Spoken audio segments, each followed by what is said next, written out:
নতুন বিয়ে করেছো? বৌদি কেমন যত্নার্তি করছে, হ্যাঁ? হ্যাঁ ভাই, তোমার বৌদিদি বেশ ভালোই যত্ন আত্তি করছে আমার। তবে একটাই দুঃখের বিষয়, এত রাত করে কাজ থেকে বাড়ি ফিরলে কারই বা ভালো লাগে বলো?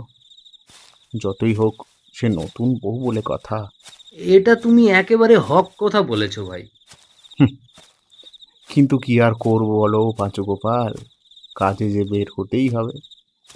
কাজ না করলে কি খাবো, আর বউকেই বা কি খাওয়াবো? তাই দুঃখ করে কোনো লাভ নেই। তার চেয়ে বরং চলো পা চালিয়ে দেখি। আজ এমনিতেও অনেকটা রাত হয়ে গিয়েছে। দেখছো না চারপাশটা কিরকম যেন নিস্তব্ধ হয়ে গেছে। কেন পাঁচু গোপাল, তুমি কি এখানকার সম্পর্কে কিছু শোনোনি? কই, না তো।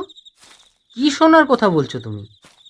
আরে বাবা, জানো না, এই যে 3 দিন আগে আমাদের এই স্টেশনের কাছাকাছি রেল লাইনের চাকায় একখানা মানুষ কাটা পড়েছে।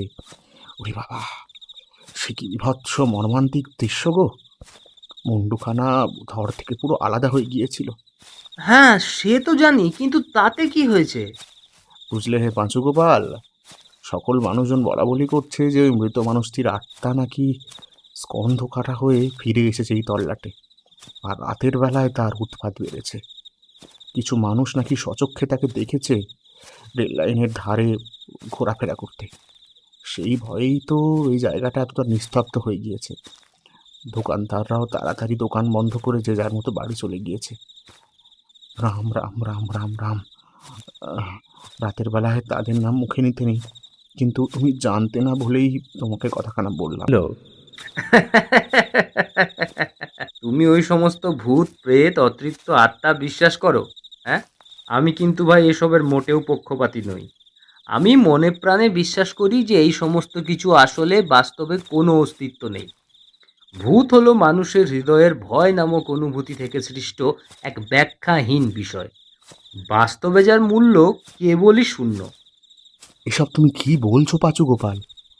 আমাদের এই জগতে যদি শুভ শক্তি বলে কোনো জিনিস থাকে, তাহলে অবশ্যই তার বিপরীতে অশুভ শক্তি বলেও কিছু না কিছু রয়েছে। তাছাড়া এই যে এত মানুষ বলছে এখানে এক স্কন্ধ কাটার আগমন ঘটেছে, এ কথা কি পুরোপুরি মিথ্যে? তাছাড়া তুমি তো দেখতেই পাচ্ছ, এই জায়গায় আমি আর তুমি ছাড়া বর্তমানে একটাও মানুষও নেই। এমনকি দোকানপত্রও সমস্ত বন্ধ। বুঝতে পারছো না বিষয়টা কতটা গুরুতর? হ্যাঁ, সব কিছুই বুঝতে পারছি, আর এটাও ভালোভাবেই বুঝতে পারছি যে এখানকার সকল মানুষই তোমার মতন ভীতু, তাই তারা ভয়ে যে যার বাড়ি চলে গিয়েছে। আচ্ছা, বেশ বেশ, ঠিক আছে পাঁচু গোপাল, আমি তোমার কথা মেনে নিলাম যে আমি আসলে একজন ভীতু মানুষ। এবারে চলো যাই। না, অথবা কোনো আলোও জ্বলছে না। সমগ্র জগৎ সংসার যেন ডুবে গিয়েছে অতল অন্ধকারের অগাধ সমুদ্রে।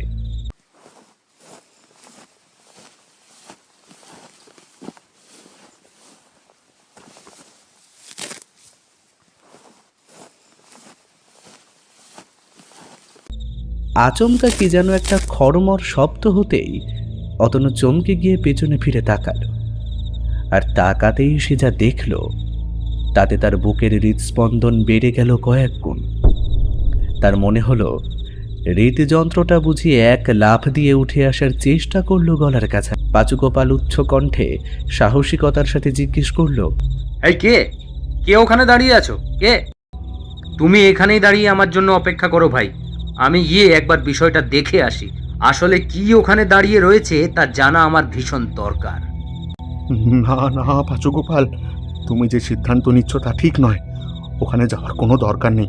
চলো চলো, আমরা বরং ঊর্ধ্বশ্বাসে যে যার ঘর পানে দৌড় লাগাই। না, আমি তোমার মতন ভীতু নই যে কেউ আমাদের ভয় দেখানোর চেষ্টা করবে আর আমিও ভয় পেয়ে বসে থাকি। তুমি এখানেই দাঁড়াও, আর যদি প্রয়োজন বোঝো তাহলে দৌড়ে পালিয়ে যাও, কিন্তু আমি গিয়ে বিষয়খানা নিজের চোখে দেখবই। ওসব স্কন্দ কাটা ফন্দ কাটা বলে কিছু হয় না, বুঝলে? এ নিশ্চয়ই কোনো মানুষের কাজ, যে কোনো কুমতলবে ভয় দেখিয়ে এই জায়গাটাকে পুরোপুরি রাতের বেলায় জনমানবহীন করে তোলার চেষ্টা করছে, কোনো অসৎ উদ্দেশ্য নিয়ে। বুঝেছো? তবে তুমি একলাই যাও পাঁচু গোপাল, আমি আর এখানে এক মুহূর্তও দাঁড়িয়ে থাকবো না। আমি বাড়ি চললাম। তোমার যদি কিছু হয় তার জন্য সম্পূর্ণ দায়ী তুমি নিজে। আমি তোমায় বারবার করে বারণ করেছিলাম, তোমায় সাবধান করে দিয়েছিলাম, কিন্তু কিন্তু তুমি আমার সাবধানতায় বিন্দুমাত্র গুরুত্ব দাওনি। এই কথা বলে অতনু ঊর্ধ্বশ্বাসে দৌড় লাগালো গ্রামের পথ ধরে তার বাড়ির উদ্দেশ্যে। আর এদিকে পাঁচুগোপাল হন্তদন্ত হয়ে এগিয়ে এসে সেই অদ্ভুত কালো বিকট মূর্তির সামনে এসে দাঁড়াতেই তার মাথা যেন ঘুরে গেল।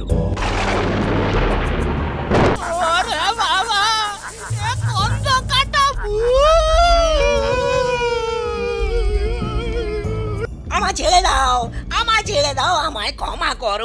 আমায় ছেড়ে দাও, আমায় ছেড়ে দাও, আমায় ক্ষমা করো। না না না না না, আমায় মেরো না, আমায় মেরো না, আমায় ছেড়ে দাও, আমায় মেরো না, আমায় মেরো না।